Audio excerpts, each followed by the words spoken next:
नमस्कार, मैं हूं पंकज झा।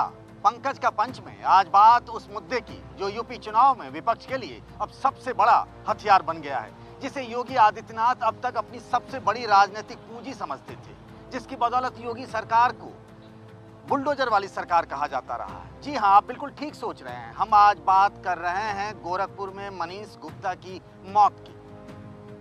आरोप है कि कुछ पुलिस वालों ने चेकिंग के नाम पर उनकी इतनी पिटाई की कि उनकी जान निकल गई। अब उनकी मौत के बाद उनकी पत्नी मीनाक्षी हाथ जोड़कर सबसे अपील कर रही हैं कि भगवान के नाम पर राजनीति न करें। लेकिन राजनीति तो होगी ही। अगर बीजेपी विपक्ष में होती तो भी वो यही करती। इसीलिए राहुल गांधी, प्रियंका गांधी, अखिलेश यादव, मायावती से लेकर असदुद्दीन ओवैसी तक सबके निशाने पर हैं योगी आदित्यनाथ। इसीलिए योगी आदित्यनाथ ने बिना वक्त गंवाए ही मनीष की मौत के मामले की सीबीआई जांच की सिफारिश कर दी है। 30 सितंबर की दोपहर को यूपी के सीएम योगी आदित्यनाथ को कानपुर जाना था। तब तक ये खबर आ चुकी थी कि वे मीनाक्षी और उनके परिवार से मिल सकते हैं। मनीष की मौत के 2 दिनों बाद ये मामला रक्षक के भक्षक बन जाने की दर्दनाक कहानी पूरे देश में फैल चुकी थी।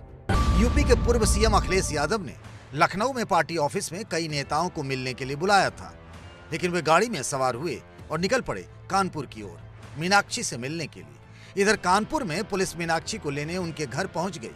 पुलिस टीम को मीनाक्षी को सीएम योगी आदित्यनाथ से मिलाने ले जाना था। वहां मौके पर मौजूद समाजवादी पार्टी के लोगों को लगा उनके बॉस अखिलेश आ गए तो फिर क्या होगा।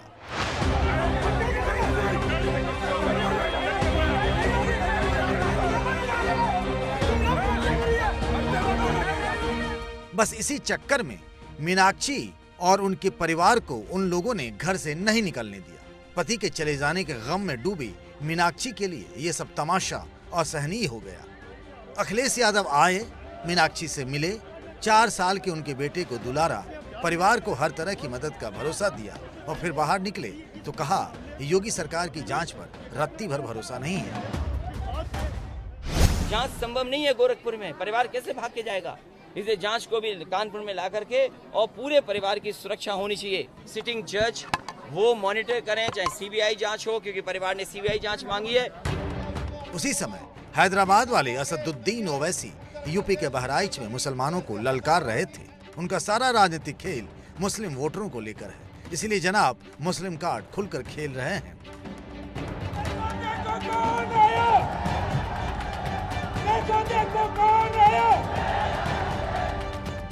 ओवैसी की चाहत मुसलमानों का सुल्तान बनने की है, लेकिन मनीष की मौत ने ओवैसी को एंटी अखिलेश के बदले एंटी योगी बनने का मौका दे दिया। भाई हत्या हो जाती है, गोली मार दी जाती पुलिस तरफ से, तो किस तरह क्या लॉ एंड ऑर्डर चल रहा है उत्तर प्रदेश में। ये जो ठोक दो की पॉलिसी है ना, इसका नतीजा हम देख रहे हैं कि इसी वजह से, ठोक दो की पॉलिसी की वजह से ये वाकया हुआ है। लखनऊ में रहकर भी प्रियंका गांधी मौका चूक गई। ऐसे मौकों पर तो वे दिल्ली से भी पहुंच जाती हैं। इस बार ऐसा न हो सका। जब तक मीनाक्षी से मिलने का प्लान करती, पूर्व सीएम अखिलेश यादव और सीएम योगी आदित्यनाथ परिवार से मिल चुके थे, तो प्रियंका ने मीनाक्षी से फोन पर ही उनका दुख दर्द जान लिया। मीनाक्षी के लिए राहुल गांधी का भी ट्वीट आया। उन्होंने कहा, हम आपकी लड़ाई में आपके साथ हैं, न्याय लेकर रहेंगे, अधिकार है, एहसान नहीं। मनीष गुप्ता की मौत के बाद हो रही राजनीति में अब मायावती की एंट्री होती है। माफ करिएगा, उनकी नहीं, उनके ट्वीट की। वे लिखती हैं कि योगी के गृह जिले में पुलिस ने ऐसी बर्बरता की, इस मामले की उन्होंने सीबीआई जांच की मांग की। इन सब के बीच कानपुर के पुलिस अफसरों ने हेलीपैड पर ही मीनाक्षी की योगी से मुलाकात करवा दी। मुख्यमंत्री ने उनकी सारी बातें सुनी। जिस मीनाक्षी का सरकारी सिस्टम से भरोसा उठ चुका था, उन्हें लगा योगी तो इंसाफ करेंगे। माननीय मुख्यमंत्री जी ने ये सुबह ही बोल दिया था, घोषणा कर दी थी कि ऐसा आप कर लीजिए, लेकिन वहाँ से हमें परेशान किया गया। तो इस चीज़ की मैं बहुत आभारी हूँ कि उन्होंने इस बात को ध्यान रखा था। उन्होंने अपने मन से बोला कि हम आपका केस कानपुर में ट्रांसफ़र कर रहे हैं और एक अच्छी सी टीम नियुक्त कर रहे हैं, जिससे आपका बहुत अच्छे से जांच हो पाए। यकीन मानिए, मीनाक्षी की जगह कोई और होता तो अब तक टूट चुका होता। उसके पति को पुलिस वाले अपराधी साबित कर चुके होते। मीनाक्षी कानपुर में थी और उनके पति मनीष की गोरखपुर में जान चली गई। पुलिस वालों ने उन्हें इतना पीटा और पुलिस वालों के सीनियर अधिकारी इस पूरे कांड पर पर्दा डालते रहे। आज 2 अक्टूबर है, महात्मा गांधी की जयंती। सत्य और अहिंसा के प्रतीक गांधी की फोटो अपने ऑफिस में लगाने वाले पुलिस वालों के लिए सत्य और अहिंसा भी बस एक फोटो फ्रेम भर ही तो है। वहाँ एक कमरे में 3 व्यक्ति थे। 2 व्यक्तियों ने अपनी पहचान पत्र दिखाई। तीसरा व्यक्ति वहाँ से उसके पास संभवतः कोई आइडेंटिटी प्रूफ नहीं था और उसने भागने का प्रयास किया और उस दौरान गिरने से उसे चोट आई, जिसे उपचार के लिए ले जाया गया। इंसाफ हो तो इंसाफ होते हुए दिखना भी जरूरी है।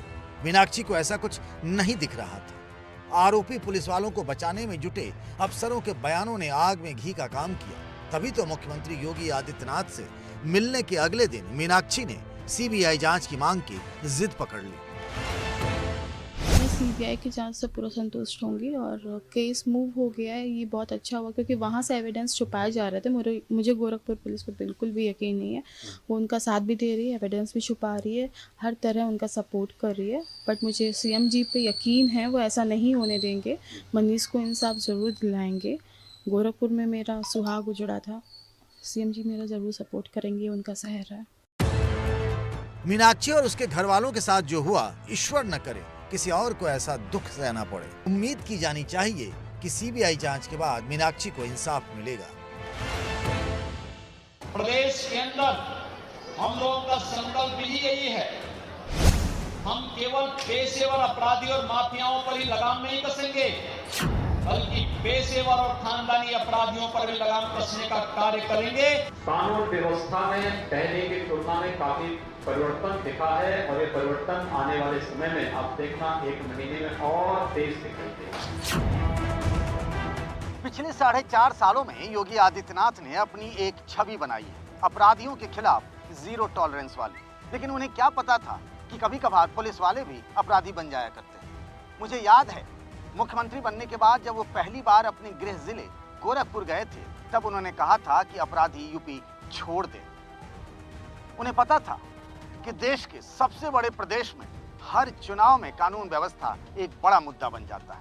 इसीलिए उन्होंने तभी ये संकल्प ले लिया था, या फिर यूं कह लें कि तय कर लिया था कि इस मामले में वो किसी भी तरह का कोई समझौता नहीं करेंगे। राजनीति में सबसे बड़ी ताकत इमेज की होती है। यूपी चुनाव में इस बार 3 बड़े चेहरे हैं, योगी आदित्यनाथ, मायावती और अखिलेश यादव की। चौथे चेहरे प्रियंका गांधी की चर्चा फिर कभी इत्मीनान से। यूपी में कौन बनेगा मुख्यमंत्री? इस रेस में 3 ही चेहरे हैं, योगी आदित्यनाथ, अखिलेश और मायावती।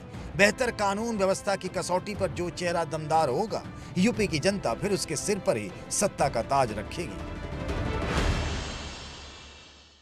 एक दौर था जब मायावती को आयरन लेडी कहा जाता था।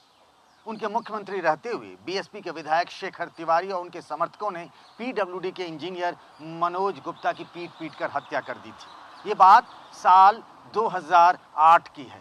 इस घटना ने मायावती सरकार को हिला कर रख दिया था। उन दिनों बीएसपी के लोग मायावती का जन्मदिन मनाने की तैयारियों में जुटे थे, लेकिन इस घटना के बाद तो मायावती ने कभी केक काटकर अपना हैप्पी बर्थडे नहीं मनाया। जिस मायावती ने अपने सांसद उमाकांत यादव को अपने घर पर बुलाकर लखनऊ में गिरफ्तार करवा लिया था, उन्हीं मायावती की सरकार में कानून व्यवस्था को लेकर सवाल उठते रहे और आखिरकार वो 2012 में विधानसभा का चुनाव हार गई। ये तस्वीरें 2012 की हैं, जब अखिलेश यादव ने मुख्यमंत्री पद की शपथ ली थी। उनके जाते ही समाजवादी पार्टी के कार्यकर्ता मंच पर चढ़कर खुशी के मारे हंगामा करने लगे।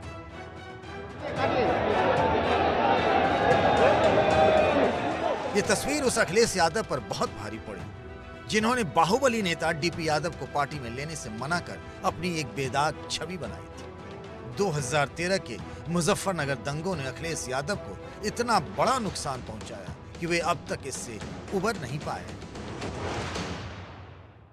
कहते हैं कि एक सड़ी मछली पूरे तालाब को गंदा कर देती है। गोरखपुर की घटना में ऐसा ही हुआ।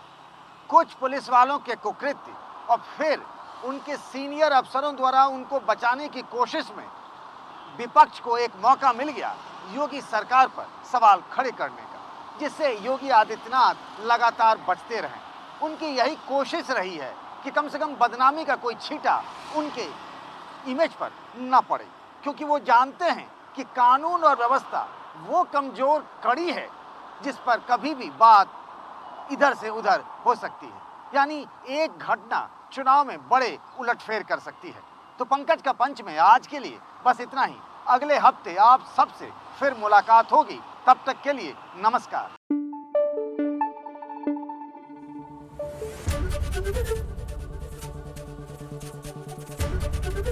एबीपी न्यूज आपको रखे आगे।